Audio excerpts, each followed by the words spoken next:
Hey boys, it's HarmNone. Today we're going to be customizing the Bollokan Prairie in Grand Theft Auto Online. This thing's based off of a Hyundai Tiburon, I want to say, at least mostly. It's kind of a cool car. It's one of the ones that you see on the street all the time and you really don't think anything of it. But this thing actually does have some really cool customization that you can do. So let's hop in and get customizing. Alright guys, so starting off with the armor, we're going to go all the way up on that, of course, for the brakes as well. The bumpers, we have front and rear options, and this thing, as I said, does have a actual lot of options that you can actually do to it. So you got the splitter with the canards, the Mark 1 tuner bumper, Mark 1 tuner bumper kit, the Mark 2 tuner bumper kit, the Mark 3 tuner bumper, or the Mark 3 tuner bumper kit. So I don't know how aggressive I want to go with this thing. Honestly, I don't really mind the splitter with the canards on the stock bumper, but I do think that the Mark II bumper looks pretty good, but so does the Mark III. I think we're going to go for the Mark II with the carbon splitter on the bottom. For the rear bumpers, we can add the carbon diffuser and tow hook, or the custom diffuser and tow hook. I like the carbon a little bit better. It matches up a little bit better with the front, so let's do that one. The engine, we're going to upgrade that all the way up. The exhaust, we can do a titanium tuner exhaust, rolled exhausts, carbon rolled, narrow miter exhausts, wide miter exhausts, or carbon mid-bore exhausts. I kind of like the carbon mid-bore or the rolled exhaust. Let's go for the rolled. Kind of like that better. For the hood, we can add a carbon hood, a stripped hood, carbon stripped, sports hood, carbon sports, combination vents, carbon combination vents, performance hood, or the carbon performance hood. Honestly, I knew a guy who had one of these and he had a carbon hood on it and it didn't look that terrible, but at the same time, I don't like the look of a carbon hood. So we're going to go for a performance hood. The lights, we are going to go xenon. We could add neon to this car. I feel like it's like a sort of a racer car almost that could have neon on it, but I don't think we're going to. The livery, we can add an inverted tuner decal, a speed stripe. Oh, okay, it's in white. Sorry, you can't really see it too well. Low rent flames. That's kind of funny. Retro graphics. White racing stripe. Black racing stripe. Tacky tribals. Prairie posse. Dogs Bollokan. Extreme racer. Or back to none. Well, honestly, I don't really know what to do. I feel like these liveries got added with the Tuners DLC and maybe just nobody noticed. Or maybe I'm wrong, maybe they've been in the game for a long time, but I certainly don't recognize any of these. I don't know, none of these look like that good that I like put them on. So I think we're just gonna leave them off, unfortunately. We are gonna go with a black plate, of course. For the respray on this car, it is only one color, unfortunately, so the entire car is gonna be, well, one color, obviously. It looks kind of good in like a dark blue. It also looks good in like bright colors too. Like diamond blue actually looks pretty sick. Marine blue looks nice too. Yeah, let's go with marine or blue. Kind of like that. For these skirts, we can add custom skirts 1, twisted skirts, carbon twisted skirts, beveled skirts, carbon beveled, inset, or carbon inset. I think we're going to go for the carbon insets because it matches up with, you know, the rest of the look of the car with the carbon surround. We can add a low-level spoiler to this thing, so a ducktail. We can add a mini carbon wing there. Low tuner spoiler, race spoiler, flush line spoiler, or a drag spoiler. I think we're going to go for the low-level spoiler. I like that a lot. The suspension can lower this thing down a decent amount, not too much, but we are going to lower it, obviously. For the transmission, we're going to upgrade that all the way, and we are going to add the turbo. So we got that done. Next up, we got the wheels. I feel like the wheels are too small on this car. I feel like they should be like a bit bigger. It kind of looks like weird, but you know, whatever. The true fade concave kind of look good too. Let's go for the true fade concave though. I think those look really good. We could do them in black, or we could go for like stone silver, or like a white. Frost white actually looks pretty good on that, I feel like. I think I'm gonna go for frost white. I feel like it looks good. For the tire design, we of course can add one. Let's go for Karu white.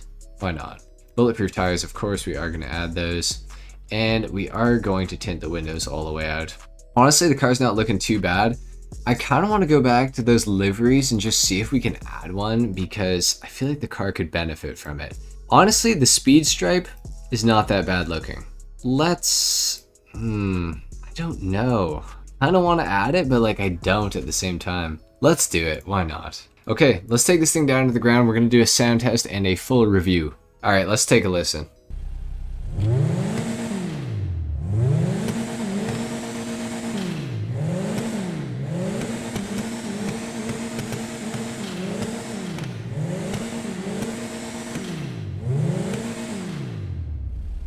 Overall, the car sounds pretty average to me.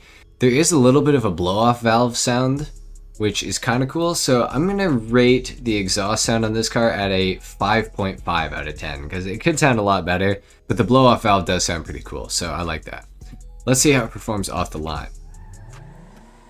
Pretty alright. Now this car is front-wheel drive only, and generally I don't really like front-wheel drive cars. I have driven this one before though, and I don't hate it, I know that.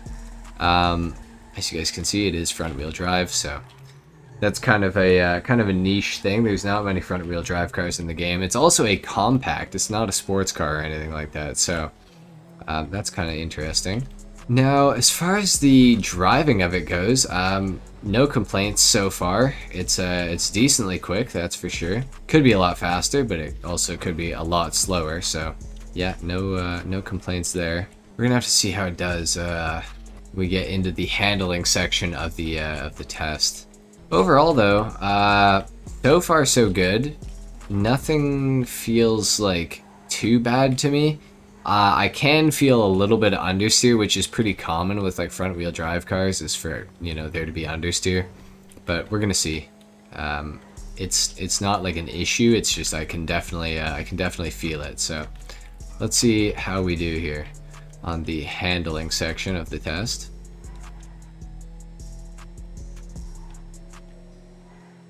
You know what? Car did really good actually. I was holding the throttle down that entire time, and it was taking all the corners, you know, pretty well. It definitely has like a little bit of understeer, but it's not enough to be like even remotely annoying.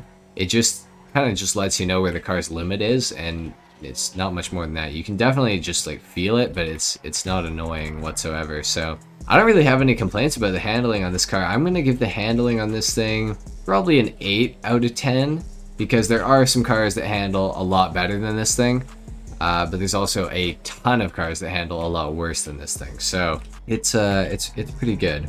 As far as the overall styling of the car goes, I don't hate it. It's definitely got some nice mods that you can do to it. So I'm going to say the customization on this thing, I'm going to give it a 7.5 out of 10, because there is a decent amount of stuff that you can actually do to this, but there's not as much as you can do to, like, you know, obviously some of the Benny's vehicles and stuff like that. So, you know, 7.5 out of 10 feels pretty appropriate to me. The overall look and how close it is to being, you know, close to the real car, it's pretty darn close. I've seen a lot of Tiburons. My friend used to have one. It pretty much looks exactly like this, which is kind of impressive, because back when the game first came out, I know Rockstar kind of shied away from making cars like super close to the real life counterpart.